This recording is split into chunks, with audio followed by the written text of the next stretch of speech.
Just imagine, if you are in a condo, how much will it cost you pag binaha yung condo mo? That happened to me. Dahil pumutok yung pipe nung sa condo nung anak ko.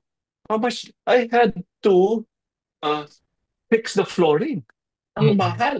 But what if you have a way to find out, uy, nag-umpisang Early pumutok prevention, yung no? ano, early prevention, or else what if nakalimutan mong may problema yung flush nung kwarto nung banyo mo, mami 8,000 pesos yung tubig mo.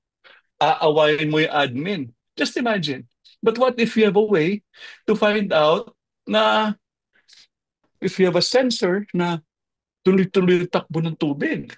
May problema yung metro ng tubig ko o meron ako naiwan na na bukas na valve or may problema yung flush ko or may tumulo doon sa condo ko. Little things, Yeah. di ba?